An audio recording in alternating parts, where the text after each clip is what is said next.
Hi, my name is Susan Easton Black. I'm an emeritus professor of church history and doctrine at Brigham Young University. I taught at the university for 38 years.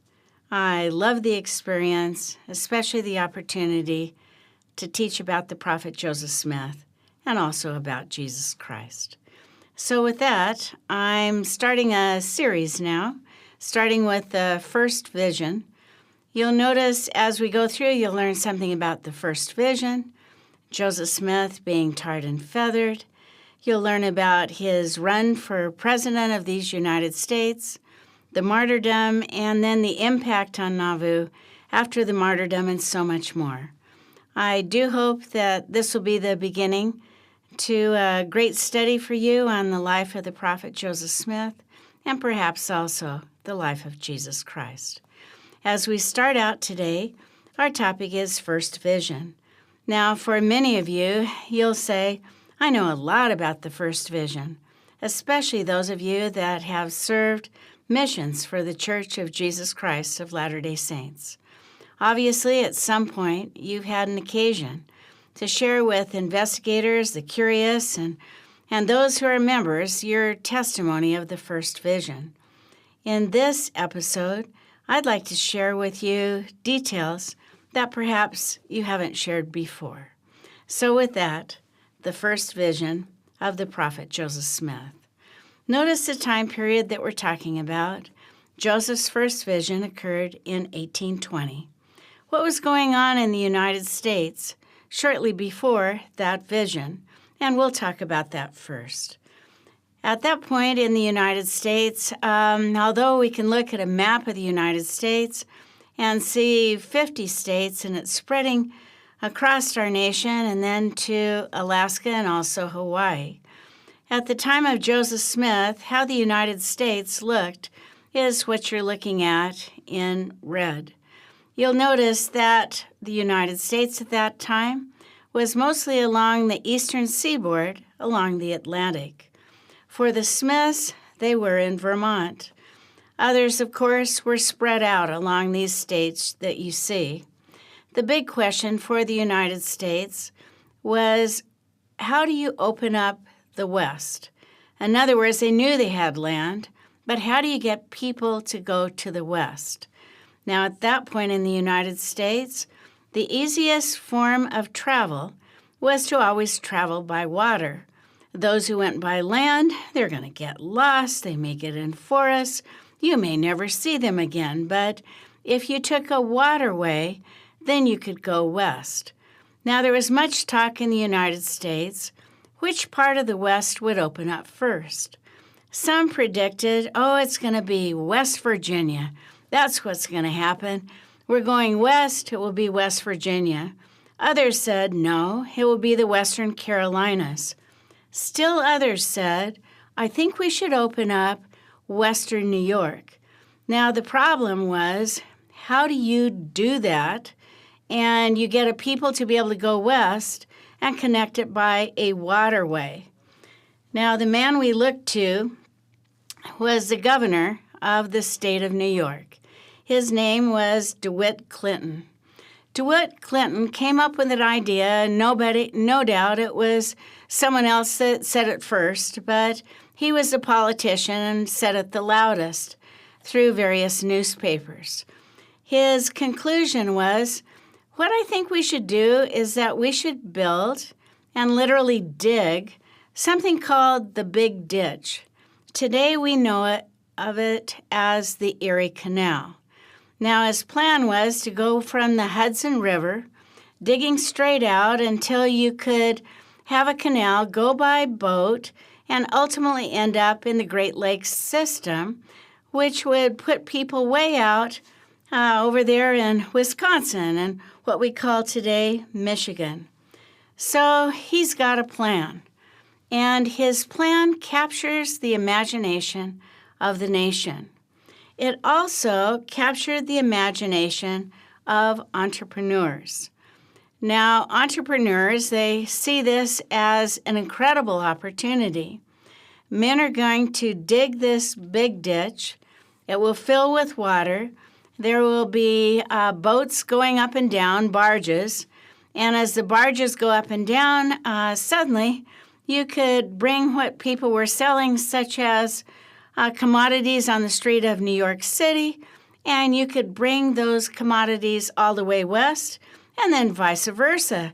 What they were doing in the west, meaning the western New York, you could bring it all the way to the east. Now, as entrepreneurs got excited about the plan of the Erie Canal, of all the entrepreneurs that we care about, will be a man whose name is John Swift. Now, John Swift went out along the proposed Erie Canal. In other words, the route they were going to dig was well known. He went out there and he founded a town. This was similar to other entrepreneurs. As each entrepreneur founded a town, they always named their first street Main Street. And if you have ever heard Main Street USA, it means there were main streets along all these little pop-up towns along the proposed Erie Canal. So John Swift heads out there, and his conclusion was he would call his place Swift's Landing. In other words, you've got your barge, you've got families on it, they've got their food stuff, their commodities, they work out, they get off at Swift's Landing. His plan was there would be 4 ports in town that they called basins that you could bring your barge right in. You could load, unload. The problem for John Swift was that not too many people came to his landing. So with Swift's Landing, he got together with some of his entrepreneurial friends, and the question was, why is no one coming? And the answer they came up with was, the town is not named for a woman. Now, back then, to get people to move west, the man always moved west first, and if he liked what he saw, he returned to get his wife and sweetheart, and sometimes they were actually one and the same. And so how do you attract then the single, quote, married man to stop at your place? It is to name your place after a woman. Now, some popular female names had already been picked up along that proposed Erie Canal. But there was a man in his entrepreneurial group that actually had a literary bent, and his conclusion was, we need to change the name of our town to Palmyra. Palmyra is the name of a Syrian goddess, and the thought was, you name it Palmyra, the men will come. Now, as you look at this more modern map, you can see the blue that shows the proposed Erie Canal where it's going. What you see is yellow going through the town. That's going to be your main street. And by the time we're looking at Palmyra, in the year 1816, Palmyra is a full-fledged town.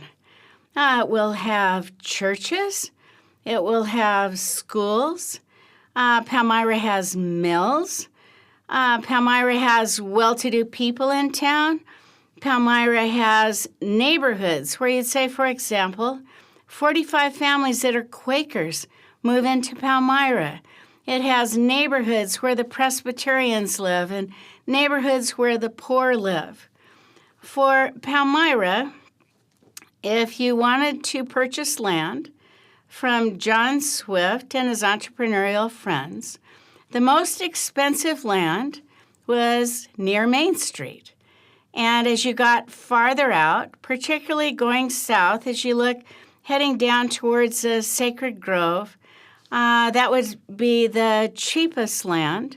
And notice when the Smiths get there, they not only live in Palmyra, but part of their property is in the adjacent town of Manchester, which means that the Smiths will pay taxes in both places. Not exactly desirable for someone who wants to be an up-and-coming farmer. Now, with that as a background, we turn to the Smith family. The Smith family in 1816, when all this was going on, and you get the proposed Erie Canal, and soon there will be the start to digging that canal. The Smiths are always living along the Connecticut River. For Father Smith, he's in Vermont, but notice Connecticut River kind of drives where he's going to move, what he's doing. He is a farmer by trade. He has lost his farm in 1803, and you'd say, how's he doing by 1816? And I go, wow, Father Smith is struggling. He's a renter.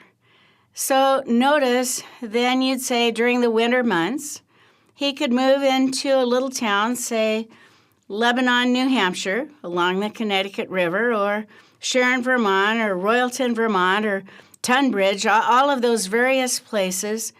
But you'd say he'd move in there in the winter, and he can be a school teacher by trade. He can make barrels, be a cooper, but then when it came to the summer, he would always head out by the river, and his favorite crop to plant was always wheat. So think of Doctrine and Covenants, Section 4. You thrust in with your might. He's a wheat farmer. He's going to reap that which he has sown. We pick him up in 1816, and the family has moved again and again and again, always pretty much very close to the Connecticut River. You'd say there's the wind for having towns and a wind for being out by the river. Out by the river, you can plant crops. You can then bring them into towns. If people back then were going to be robbed, it's always in the town. But you say there's social things in the town. There's churches in the towns. So there's a lot of good said for the towns, but there's epidemics in towns.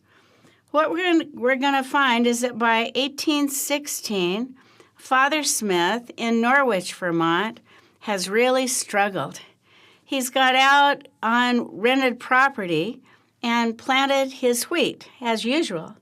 But for him, he's had 3 years of crop failure, and he's ready to quit Vermont.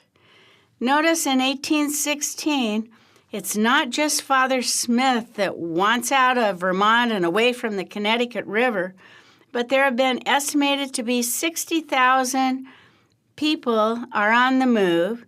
And where are they going from Vermont? They're all heading out to Western New York. So Father Smith making the decision to quit Vermont and go to Western New York, it goes with the time. Now, of all the places and so notice, as Father Smith leaves Norwich, Vermont, he now heads west, and he comes to a town now named Palmyra. As he comes to Palmyra, Father Smith has brought his talents with him. Now, for us, we could look and say, what's a talent? You say, you can play the piano and you can sing and, you golf, you throw basketballs, whatever your talent is. For Father Smith, he had a talent using divining rods. Now, I have no such talent using it, but have I tried? Oh, sure. But what you do with divining rods, you hold them in your hands, you walk along, and if you have the talent, the rods seem to be pulled to the ground, and then if you dig and dig deep enough, you can dig a well and find water. For Father Smith, as he arrives in Palmyra, he finds a full-blown town. In other words, they've got basins starting to be dug for the Erie Canal. They've got a man that has shoes that he wants to sell. So you've got leather, you've got jewelers. He's even got a newspaper in town. He arrives there. And you'd say for Father Smith, it doesn't appear that there's another man in town that is using divining rods. The result will be is that Father Smith, you could say, has a monopoly.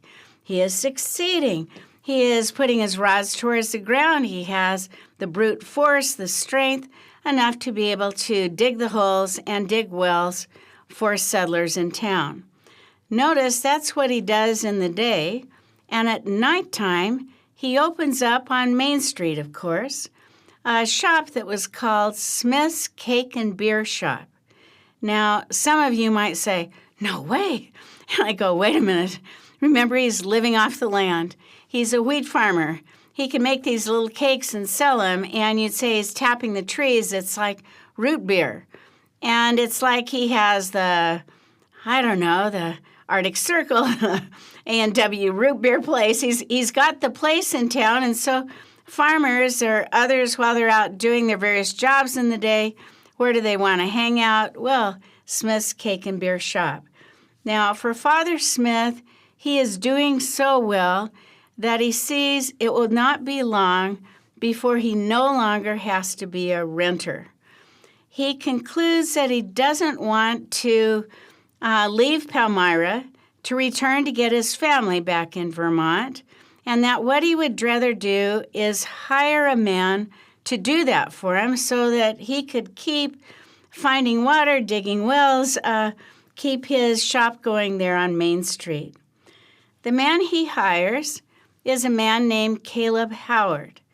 Now, if we were to look at the life of Joseph Smith and to say, who's the first bad man in his life? And I go, oh, easy, Caleb Howard. And some may say, well, it's the doctor, Nathan Smith. Joseph had his leg cut, as many as 14 pieces of bone came out of his original incision there on his leg operation when he's about 7. I go, no, he was not a bad man. And some could say, well, what about his doctor when he was born, Joseph Adam Dennison, who eventually writes in his little daybook, if I had known what the baby was to become, I would have smothered the cuss. And I go, nah, the bad man you're looking at is Caleb Howard. Now, Caleb Howard is hired to go back and to pick up Joseph Smith Sr.'s family back in Norwich, Vermont. Now, there's no question that Caleb Howard arrives there. He literally has the Smiths. He uses their 2 wagons. They're hooked together. And he helps the family carry out their furniture, carry out their food stuff, any commodities, blankets, everything that they have, because they are now permanently moving to Palmyra, New York. Now, as the family puts everything out, Caleb Howard does not have a covered wagon. He just has 2 wagons that you can pile stuff in. Once everything is in, family members now jump onto the wagon.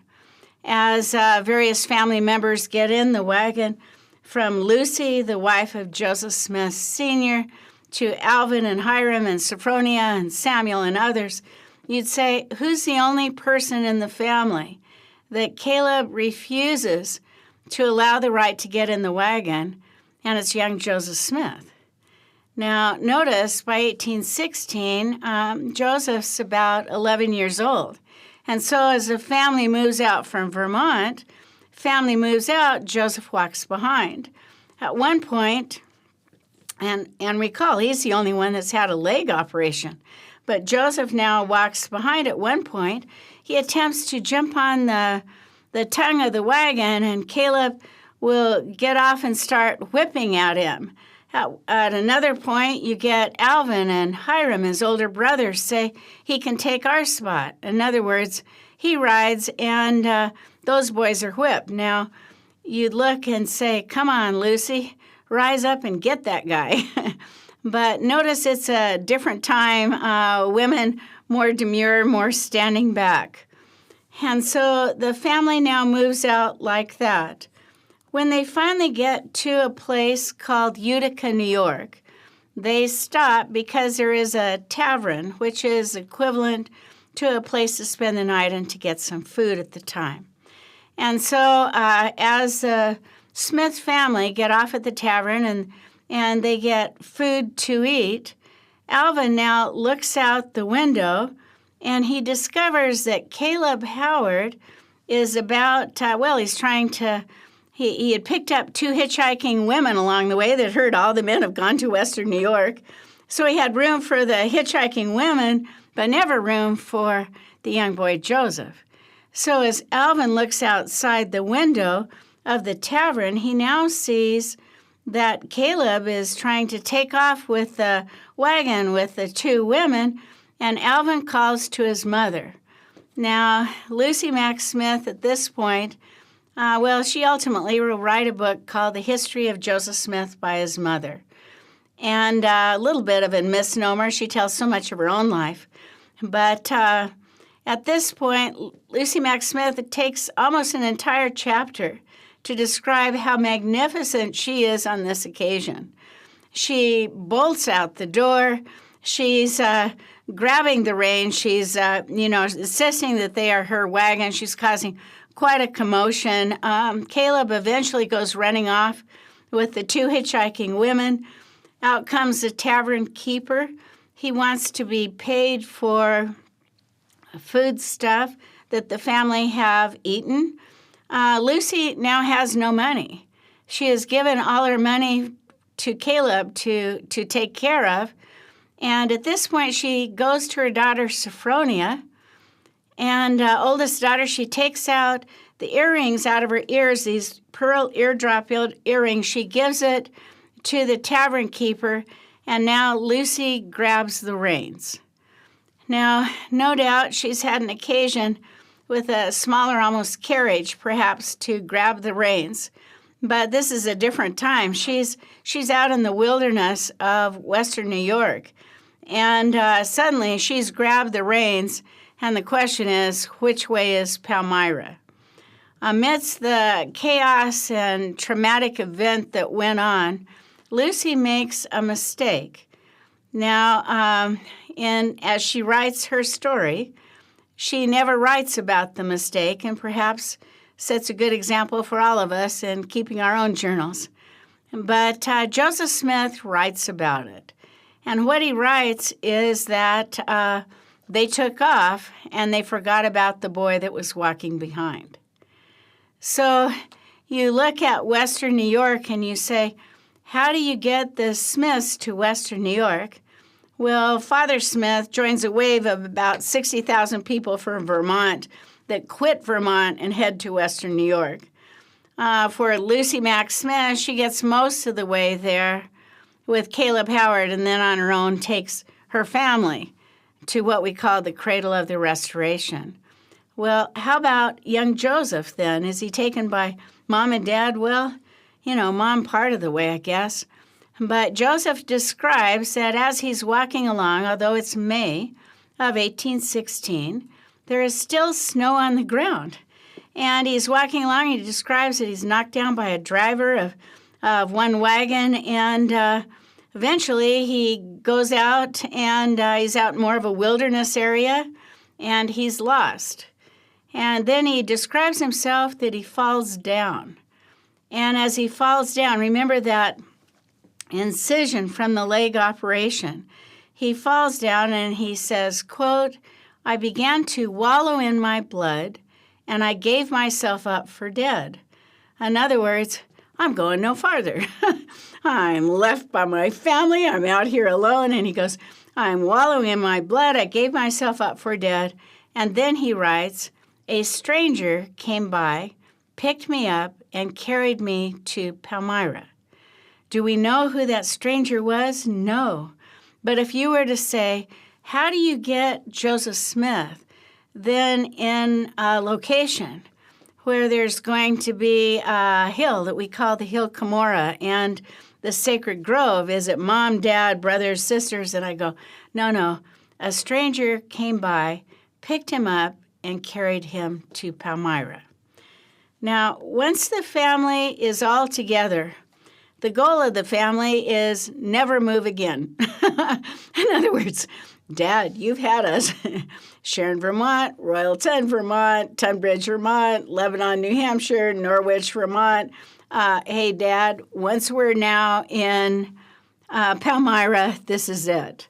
Now, the way to make Palmyra a permanent location is to actually own something. So at this point, every family member begins to work with the idea the money goes to Dad, and Dad will then use the money to be able to have a down payment for a farm.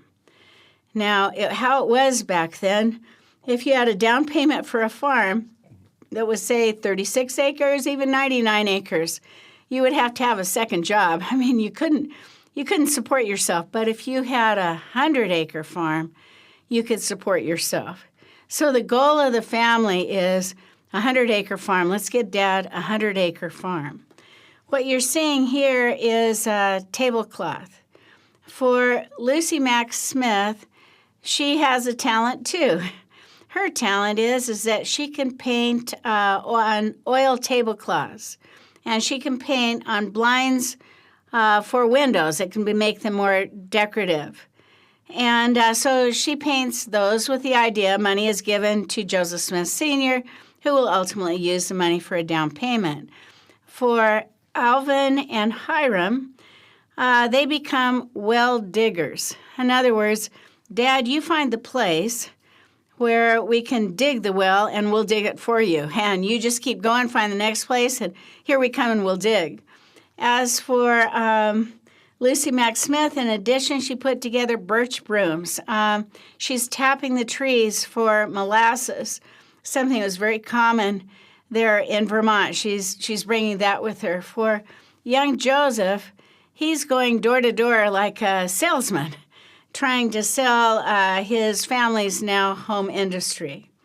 Well, the result will be is that within 2 years, Joseph Smith Sr., with the help mostly of Alvin, is able to purchase 100 acres of potential farmland. Notice where he purchases this farmland. About half of the farm is in Palmyra, and the other half is in Manchester. So, hearkening back to the neighborhoods, he's not in the Quaker neighborhood. He's not in the well-to-do Presbyterian neighborhood and so forth. You'd say he's on the outskirts of town, only putting down a down payment, which meant he had a mortgage to pay. Now, many of us have mortgages and we go, yeah, I get that. But mortgages back then were only due once a year. And it's always by December. So since everybody's basically a farmer, you're a cooper, something on the side, but you're farmers, the mortgage always came after you got your crops in. And so you'd have your harvest, and it would give you time to sell, and then with money you earned, you would then pay that once-a-year mortgage. So the Smith farm, when they acquired it, they do have 100 acres. It's part in Manchester, part in Palmyra, and when they buy it, it's all wilderness. So one of the first things they'll do is build a log cabin, and then they'll start knocking down the trees. And it's interesting, they only knock down the trees on the Palmyra side. So on the Palmyra side, Father Smith is able to plant his wheat. They put in an apple orchard. They build a barn. They build a cooper shop. They've got an ice shop. In other words, ultimately they've got the Joseph Smith Sr. farmhouse. But on the Palmyra side, you'd describe it as improved land. On the Manchester side, where their cabin was built, you'd say, what's there? And it's land that is not improved, that the Smiths called the woods. Today, we call that land the Sacred Grove. Now, I'm going to leave the Smiths there, and I'm going to bring religion all into the whole settlement. So recall, we're now back to the Erie Canal. Remember that old Erie Canal? And you got all these little towns that are popping up. Well, you've got all those people who are living on the East Coast who don't take off. They're still in New York City, and they're still in Rhode Island and Connecticut, and the list goes on and on. But they become very concerned as they saw that all these people that went out to establish Western New York along the proposed Erie Canal, that for the most part, they didn't take with them their pastors, their ministers, and those in the East become very concerned that if we are not careful, the United States of America will become a heathen nation where we as a people would not know God. So as a result, from those eastern states, they began to send out what we would call missionaries. The Presbyterians called them by day you're a farmer, by night you're the preacher. So the preacher farmers. For the Methodists, by far, had the best system. They called it Methodist Circuit Riders. The Methodists would go out and they had kind of like a circle route. They'd hit X number of towns, and we're here on Monday, Tuesday, Wednesday, and we're coming back, and then we'll catch you guys again next Monday.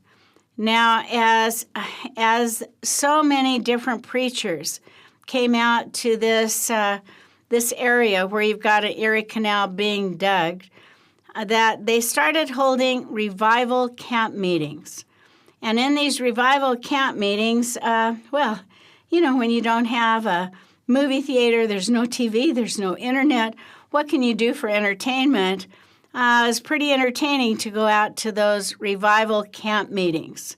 And invariably you'd hear, "Hallelujah, brother, I've been saved.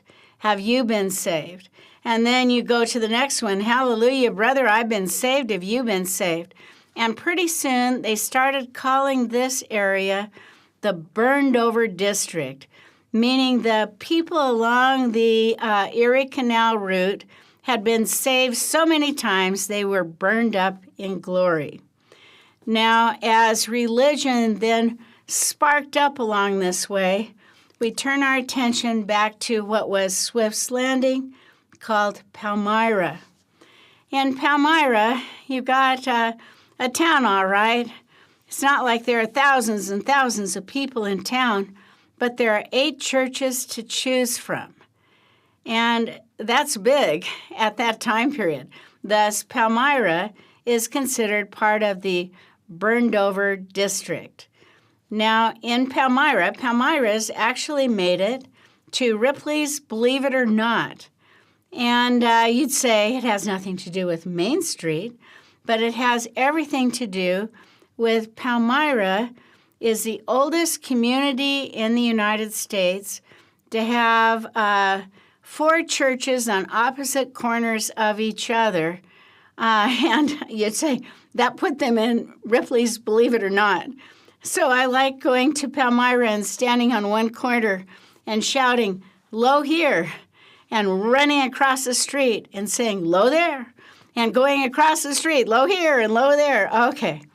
Now, of those 4 churches on the corners, you've got the Western Presbyterian Church, the Baptist, the Congregationalist, and, you've got the Methodist Church. Now, of those 4 churches, only one church had a building, and that's the Western Presbyterian Church. The other churches, they had a makeshift podium for their pastor, their minister. So the pastor-minister, he could climb up a few little stairs. He'd have a pulpit. He'd typically have some kind of canopy over his head to protect him from weather, be it too sunny, too freezy, snow, and so forth. But you'd say the congregation would sit out on logs. So 3 of the churches are outdoor churches. Now, having been to Palmyra in all sorts of weather, which church would I want to be a part of? Well, the one with the building, right? And so if you looked at the Western Presbyterian Church, you've got 4 members of the Smith household will join that church. Lucy Mack Smith, her son Hiram, her son Samuel, and her daughter Sophronia. Now, this church was most unusual because they had all kinds of benches they called pews in the church. But you'd say if you wanted to sit down, you had to buy a pew. If you were to ask, what is the only property other than, say, the burial site of Alvin Smith, Joseph's brother, what is the only property that the Smiths owned outright in Palmyra? And I go, Lucy Mack Smith bought a pew in the Western Presbyterian Church, which means she held out part of the money away from her husband to be able to purchase that pew, and she purchased one large enough for her entire family. Now, can you imagine? She could be sitting in there looking outside just across the street and see Joseph, who had a great interest in the Methodist Church, with the itinerant preacher Abner Snow. She could look across and see him and go, "Get in here, you're going to catch your death of cold." In other words, I have a spot for you. Now, this church was a church I would describe as the haves and have-nots. If you had a seat, or someone in your family or friend had a seat and invited you to sit down, you could sit down. If you did not have a seat but still wanted to listen to the pastor preach, you would stand in the back. And so if there was any extra space on your bench, you could look towards the back and say, "Hey, I didn't mean you. Come on, I have a seat for you." Well, for Joseph, it's a very confusing time. It's, all this tumultuous words are going about for Joseph Smith Sr. and for Alvin Smith. They would have nothing to do with what was going on Main Street with those churches, or the Quaker Church, another place, or the Baptists that met another place. These were difficult days. You'd say the Western Presbyterian Church, more of the affluent families in town, were part of that. And with the Smiths now being landowners, they, to some extent, were trying to fit in at least Lucy Mack Smith. For Joseph, the question was what to do.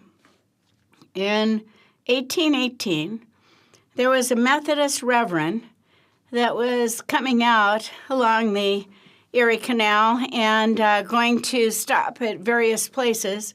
He spoke about 11 miles from Palmyra, and according to William Smith and Oliver Cowdery, Joseph was curious enough to go out and listen to him. Notice he is not an itinerant minister. He's been to school, he's had the education. His topic was, which church shall I join? It was a big topic in Palmyra, that's for sure, and other small communities. The main scripture that he quoted was James 1:5. If any of you lack wisdom, let him ask of God, that giveth to all men liberally and upbraideth not, and it shall be given him. Now, I've had some students say, well, I'm going to read the scriptures like Joseph. I'm just going to open it up, and it's magically going to open to James 1:5, and never did any scripture come with such power to the heart of man as this now did to Joseph. And I'm going, no, it appears to me that Joseph had a year plus, perhaps even two, to contemplate. If any of you lack wisdom, let him ask of God that giveth to all men liberally, and upbraideth not, and it shall be given him. We now come to early spring of 1820. For Joseph Smith, he's 14 years old. He's living in a home that's a story and a half, meaning one story and then kind of a loft. You'd say his family continues to be poor. He's been hired out to work as a common laborer, as have his brothers and even his dad. But Joseph now wants to pray to the Lord. He's got a big question. He wants to know, which church should I join? He's got 8 choices alone in Palmyra. He determines that he wants to pray out loud. He now heads into the woods. We actually don't know who named the area the Sacred Grove, but for Joseph, it's into the woods. Now, if I had been a parent back then, I would say to my children, hey, be sure if you're going to play, you you go out to Main Street. In other words, you go out where we've knocked down all the trees and more civilized. But to go into the woods, you'd avoid the woods. Transients are in the woods. Wild animals are in the woods. You don't know what's there. But nevertheless, at 14, Joseph now heads out into the woods. Notice it's spring. There would not be full foliage. You'd say Joseph's poor. He's not going to have a billowing white shirt. Perhaps may not even have had shoes. And so Joseph now heads into the woods to be able to pray to the Lord, to ask the Lord, hey, which church should I join? Notice, while in that woods, he has what we call his first vision. He sees God the Father. He sees Jesus Christ. He hears his name Joseph, and he now learns that he is to join none of those churches, that the ministers of the church are drawing near to the Lord with their lips, but their hearts are far from him. As Joseph now returns back to that 1.5-story log cabin, Lucy is up. As Joseph comes in, she asks him, what is the matter? Can you imagine that he has asked that more than other members of the family? In other words, what's the matter? Well, here's pieces of bone they're still coming out of my leg. What's the matter? Well, Mom, you left me. And this time when she asks, what's the matter? He says to her, I have learned for myself that Presbyterianism is not true. Now, recall, Lucy owns outright a pew in the Western Presbyterian Church on Main Street. She's sitting with the up-and-coming and those who have really made it in society in their little community. And for Joseph, difficult days will follow. Within a short time, he heads to Main Street. He speaks to one of the ministers and is surprised that his communication is treated lightly, almost like merriment.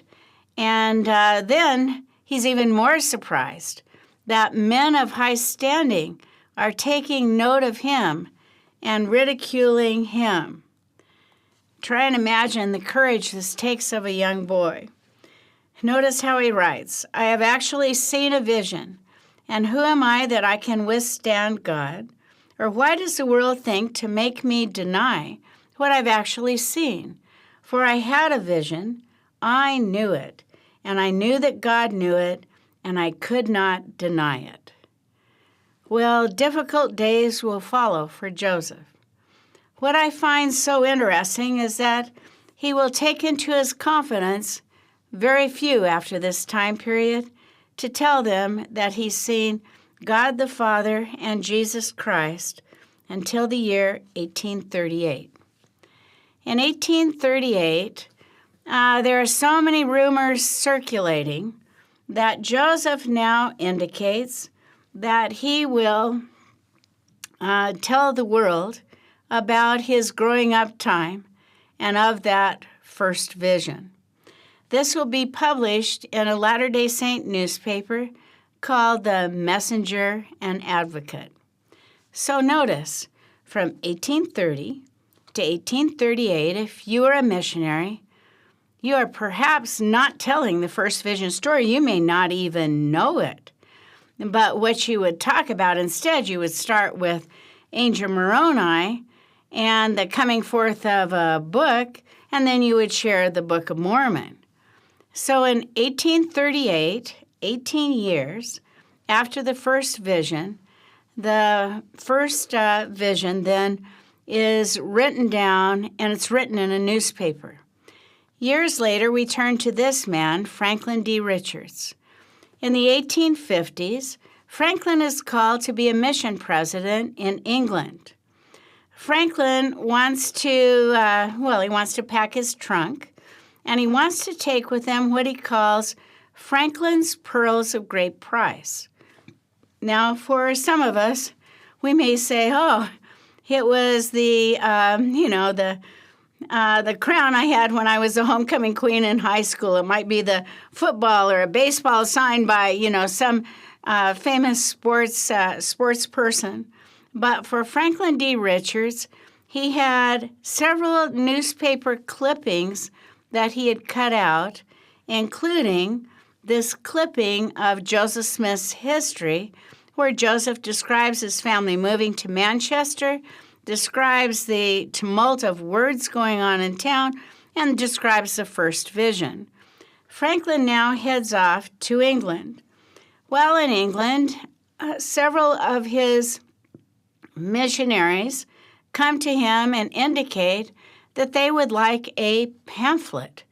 In other words, by the time we give someone the Book of Mormon, they finished reading it, the missionary could be home. And so they're hoping that Franklin D. Richards can put together a pamphlet that they could then share with the people in the British Isles. Well, Franklin digs through his trunk and he pulls out several newspaper clippings. Among them will be this 1838 account of the first vision and Angel Moroni, and the list goes on and on. He also had a copy that was printed in a newspaper of the Book of Moses and Book of Abraham and a little bit of Matthew and the 13 Articles of Faith. He slaps them together and he calls it Pearls of Great Price. Notice then you'd say in England, people were talking about the first vision, but still in the United States in the 1850s, they probably were not. It will not be until 1880, when president of the church is John Taylor, that Franklin D. Richards' Pearls of Great Price will be voted on there in the tabernacle and accepted as Scripture. So since 1880, missionaries, Latter-day Saints like me, we carry our Scriptures. We've got the Book of Mormon, the Old and New Testament, the Doctrine and Covenants, and the Pearl of Great Price. Well, all right, what Franklin D. Richards didn't know was that Joseph Smith had told other people about the first vision, and they had written about it, or Joseph had a scribe write about it. So we've got accounts, not only the 1838, but 1832, 1835, when 1841. We've got Joseph telling Orson Pratt. Lizar Snow writes of the first vision. We've got Alexander Nybard, Joseph's dentist, writes of it. And so many are writing of the first vision. Well, all right. What have we learned today? I hope you've learned something new.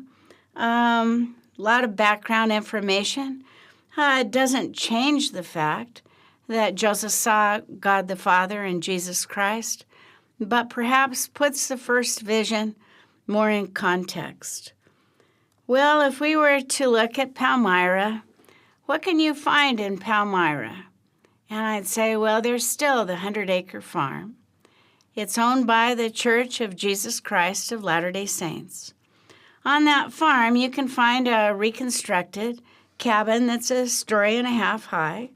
And you can have missionaries that will tell you about what went on in that cabin. There's a visitor center. There's a more restored-looking Joseph Smith Senior Home. There's a sacred grove.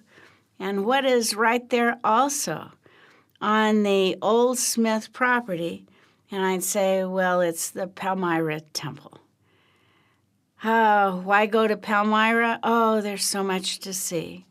It's always referred to as the cradle of the Restoration. I'd like to close this part of our series with my testimony.